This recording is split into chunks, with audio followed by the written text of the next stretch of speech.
Assalamualaikum warahmatullahi wabarakatuh. Perkenalkan, nama saya Yahya Akrom, NIM 1821976 dari kelas K2 Sistem Multimedia, jurusan Sistem dan Teknologi Informasi, Sekolah Teknik Elektro dan Informatika, Institut Teknologi Bandung. Kali ini saya akan memberikan materi seputar audio dengan subtopik audio as a waveform atau audio sebagai bentuk gelombang. Sebelum memasuki materi, saya akan menjelaskan sedikit mengenai konsep suara. Suara atau bunyi adalah fenomena fisik dari suatu benda yang didengar atau ditangkap oleh telinga atau reseptor suara. Fenomena fisik yang dimaksud adalah ketika benda bergetar dan getaran benda tersebut merambat ke partikel-partikel di sekitarnya. Arti dari merambat di sini adalah partikel saling bertabrakan atau bersentuhan sehingga seakan-akan suaranya berpindah dari satu titik sumber ke titik menerima. Jadi sumber bergetar, lalu partikel bersentuhan, lalu suara merambat, lalu suara yang merambat sampai ke gendang telinga atau reseptor yang akan menangkap suara. Oleh karena sifat tersebut, suara membutuhkan medium untuk merambat. Suara tidak didengar di dalam suatu ruang vakum. Suara butuh partikel untuk dirambati, suara butuh medium. Medium tersebut bisa berupa benda padat, benda cair, maupun gas atau udara. Nah, suara merambat lebih cepat melalui benda padat dibandingkan dengan benda cair. Begitu juga suara merambat lebih cepat merambat di benda cair dibandingkan melalui udara atau gas. Apa alasannya? Nah, apakah di sini ada yang bisa menebak korelasinya? Jawabannya, kerapatan partikel pada medium mempengaruhi seberapa cepat suara berpindah. Jadi, di gambar satu ini adalah kerapatan dari benda padat. Ketika benda padat yang saling rapat partikelnya, maka tiap partikel akan lebih cepat bersentuhan satu sama lain. Coba bandingkan dengan benda cair. Benda cair lebih renggang, sehingga tiap partikel akan membutuhkan waktu yang sedikit lebih lama untuk merambat.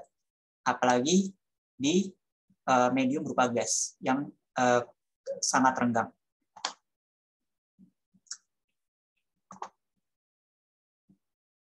Nah, karena kerapatan partikel pada medium mempengaruhi seberapa cepat suara berpindah, kita akan mempelajari hal yang menjadi dasar, atau hal tersebut telah menjadi dasar untuk kita untuk mempelajari topik kita kali ini, yaitu suara sebagai gelombang. Nah, kali ini kita memiliki representasi visual untuk menggambarkan bagaimana suara merambat. Nah, dengan mengetahui sifat suara merambat melalui medium, kita dapat memetakan fenomena fisik tersebut ke dalam suatu diagram yang kemudian disebut dengan representasi gelombang atau waveform. Nah, pertama di sini garis horizontal merepresentasikan waktu. Yang kedua, di sini ada garis putus-putus yang berwarna abu-abu. Nah, garis vertikal di sini merepresentasikan perpindahan. Gitu. Sebetulnya apa sih yang dimaksud dengan dua representasi di atas? Jadi, maka gelombang adalah representasi visual dari satu partikel yang menyatakan perpindahan partikel tersebut dipetakan dengan waktu. Jarak keseimbangan terjauh pada titik keseimbangan disebut amplitudo. Jika titik keseimbangan terjauh di gelombang ini adalah +1 di sini, lalu dan -1, maka jarak keseimbangan terjauh atau nilai amplitudonya adalah 1. Contohnya, agar kita bisa lebih mudah mempelajari sebetulnya apa sih diagram, kita bisa membayangkan bahwa satu diagram ini adalah untuk satu buah partikel. Contohnya, jika pada titik waktu 0,25 second di sini, partikel berada pada titik perpindahan +1 dari titik keseimbangan, dari titik 0 atau titik acuan. Nah, begitu juga pada titik waktu 0,75 second, partikel berada di titik perpindahan -1. Jadi dia berada -1 dari titik acuan atau titik keseimbangan atau titik 0 di sini. Nah, bisa kita pahami bahwa pada mulanya partikel di sini berada di titik acuan, lalu partikel bergerak maju atau berpindah dalam satu sumbu sebanyak +1 satuan, lalu dia kembali lagi ke tengah, ke titik acuan, ke titik keseimbangan. Lalu partikel ternyata mundur, atau pada satu sumbu partikel itu berpindah sebanyak -1 satuan. Lalu partikel kembali lagi ke titik acuan. Nah, jadi seperti itu. Maka gelombang yang sedang kita lihat ini merepresentasikan apa sih sebetulnya? Jawabannya adalah osilasi ya. Jadi dari titik keseimbangan bergerak ke titik amplitudo, habis itu ke titik keseimbangan lagi, habis itu ke titik amplitudo lagi yang berlawanan arah, lalu ke titik keseimbangan lagi. Nah, partikel bergerak maju mundur dalam interval waktu 1 detik. Oke, selanjutnya. Nah, seperti yang tadi kita sudah sebutkan ya, titik simpang terjauh adalah +1 misalnya. Jadi jarak simpang terjauh ke titik keseimbangan disebut dengan amplitudo. Nah, jadi ini adalah jarak-jaraknya atau amplitudo-amplitudonya. Jarak simpangan terjauh dari titik keseimbangan disebut amplitudo. Nah, banyaknya gelombang dalam satu periode disebut frekuensi. Jadi sebetulnya periode bisa berbagai macam ya, tapi untuk periode bakunya adalah 1 second, sehingga bisa kita dapatkan satuan frekuensi bakunya yaitu hertz. Jadi satu periode itu berupa satu gunung dan satu lembah ya. Jadi satu gelombang itu satu gunung dan satu lembah.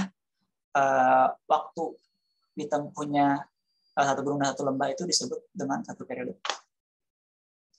Nah, jika perpindahan partikel ini berulang, maka gelombang ini dinamakan gelombang periodik yang memiliki frekuensi dan periode. Periode dari gelombang ini adalah periode dari gelombang ini adalah 1 detik per gelombang.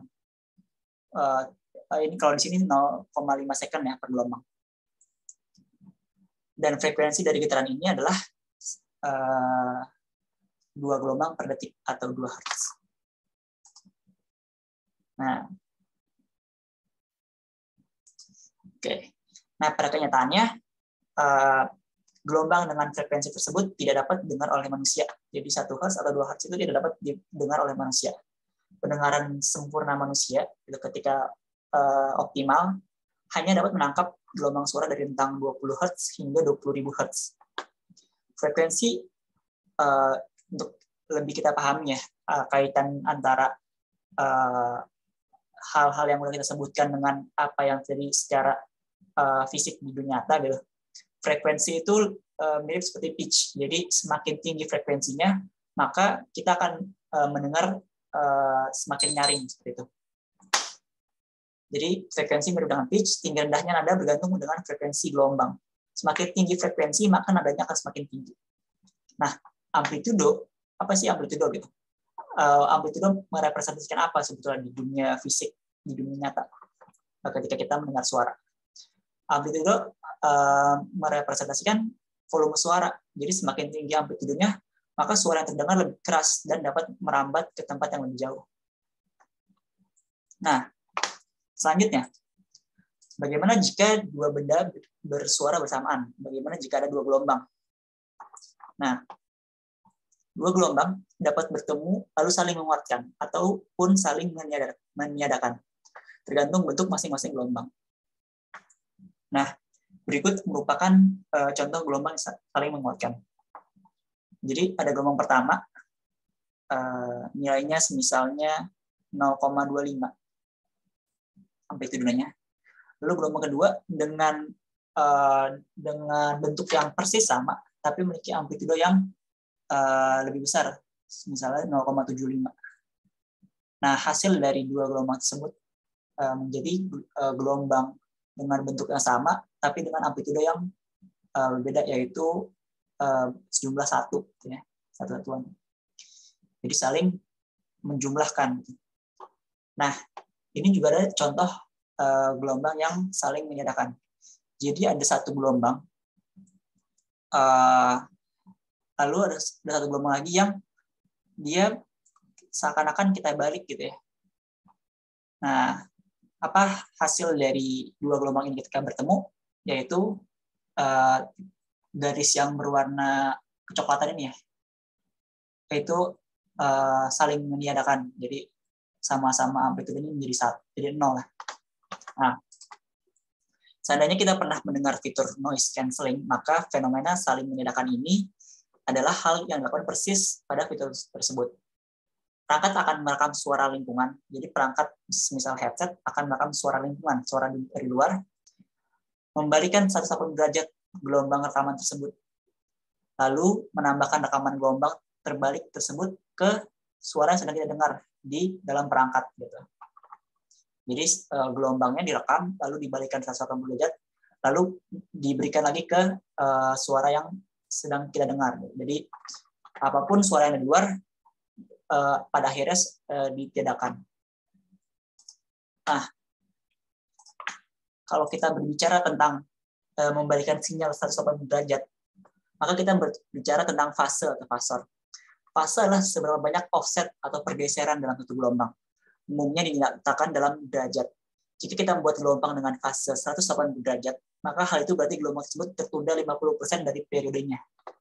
Nah, jadi kalau yang tadi kita sebut dengan membalikan 180 derajat gitu ya, di dalam gelombang ada yang disebut fase dan sama-sama menggunakan satuan derajat.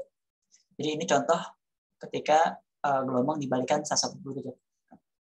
Itu terjadinya gelombang yang tertunda 50% dari periodenya. Nah, gimana kalau misalnya gelombang tertunda 33%-nya gitu? Nah, akhirnya akan jadi seperti ini. Nah, pertemuan dua gelombang juga dapat menghasilkan beberapa macam bentuk gelombang. Bentuk sinus adalah bentuk fundamental dari gelombang. Tetapi bentuk gelombang tidak hanya sinus, dan juga yang berbentuk seperti segitiga, seperti persegi, dan seperti mata gergaji. Nah, bentuk sinus adalah bentuk fundamental karena sifatnya yang murni, tanpa ada efek samping. Nah, kita akan bahas efek samping di kemudian ya di nanti ya. Bentuk sinus adalah bentuk fundamental dari gelombang, tetapi bentuk gelombang tidak. Jika kita buat sebuah diagram batang yang memetakan frekuensi, diagram sinus hanya mengisi satu buah frekuensi. Jadi semisal ada gelombang sinus untuk 1 Hz, ya 1 Hz aja gitu. 3 Hz aja, 5 Hz aja. Nah, sisi lain gelombang seperti segitiga, gelombang dalam bentuk segitiga ini, akan mengisi frekuensi ganjil, yaitu 1, 3, 5, 7, dan seterusnya dengan jumlah yang menurun seiring waktu. Jadi ketika gelombang ini dilihat, gitu, direpresentasikan dalam bentuk diagram batang, maka yang akan muncul adalah diagram dengan frekuensi 1 sangat tinggi, 3 semakin menurun, 5 semakin menurun, lalu 7 semakin menurun, dan 9 semakin menurun, dan seterusnya. Nah, gelombang seperti persegi di dalam diagram batang juga akan mengisi frekuensi ganjil. Jadi gelombangnya juga akan menghasilkan diagram batang dengan frekuensi ganjil dan terisi. Tapi dengan jumlah yang tidak terlalu menurun seiring waktu seperti gelombang segitiga. Jadi dia jumlahnya lebih konstan ya, tidak cepat-cepat menuju ke nol. Nah, terakhir gelombang seperti mata gergaji akan mengisi seluruh frekuensi di dalam diagram batang. Ini bentuknya itu semua frekuensi terisi. Nah, kenapa terjadi fenomena tersebut? Jawabannya adalah seluruh bentuk gelombang yang telah disebutkan barusan ternyata dapat dibuat dengan cara menambahkan gelombang sinus secara bertumbuk-tumbuk. Contohnya gelombang sinus 1 Hz dengan 1 amplitudo digabungkan dengan gelombang sinus 3 Hz dengan 0,33 amplitudo. Nah, ini ya. Ini gelombang sinus 1 Hz, ini gelombang sinus 3 Hz tapi dengan 0,33 amplitudo. Nah, ketika dijumlahkan setengah jalan aja, bentuknya akan jadi seperti ini. Lalu ketika setelah selesai, bentuknya akan menjadi seperti ini. Nah, ternyata bentuknya semakin lama semakin mirip dengan gelombang persegi, gitu. Nah, ini aja baru frekuensi 1 Hz dan frekuensi 3 Hz. Kalau misalnya kita menjumlahkan lagi frekuensi 5 Hz dengan amplitude tertentu, lalu 7 Hz dengan amplitude tertentu, dan 9 Hz dengan amplitudo tertentu, maka yang kita dapatkan adalah gelombang persegi yang seperti ini tadi. Nah, seperti itu. Nah, sekian dari saya. Terima kasih. Wassalamualaikum warahmatullahi wabarakatuh. Nah, terkait pertanyaan manfaat keilmuan sistem multimedia di kehidupan sehari-hari, menurut saya banyak sekali manfaat keilmuan sistem multimedia di kehidupan sehari-hari. Contohnya ketika saya belajar teori warna, saya jadi belajar representasi warna dalam RGB alpha, HSL, CMYK, dan asal muasal representasi tersebut gitu. Jadi ilmu ini menurut saya berguna sekali dan saya langsung terapkan di ketika saya mendesain ya. Saya bisa desain grafis. Lalu juga ketika saya menggunakan CSS. Jadi ketika memilih-milih warna, saya jadi memahami gitu. Kan menuliskan ya angka-angkanya gitu. Misalnya 255, 255, 255 gitu. Dalam RGB. Itu akan menghasilkan warna apa gitu. Itu membuat saya jadi jauh lebih mengerti gitu.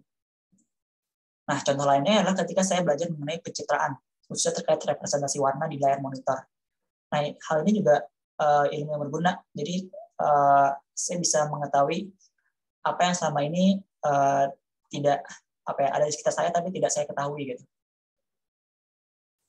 Nah, jadi saya memahami fundamental cara kerja layar membuat saya dapat lebih mudah memahami ilmu-ilmu lainnya yang terkait dengan kecepatan layar, resolusi layar, kualitas warna pada layar, hingga kartografis gitu. Nah, contoh lainnya ketika belajar kompresi, saya jadi tidak melihat hanya tipe-tipe file seperti JPEG, PNG, dan sebagainya. Tapi saya jadi dapat lebih memahami tipe kompresi apa yang digunakan, apa keunggulan dan kekurangan dari tiap-tiap file.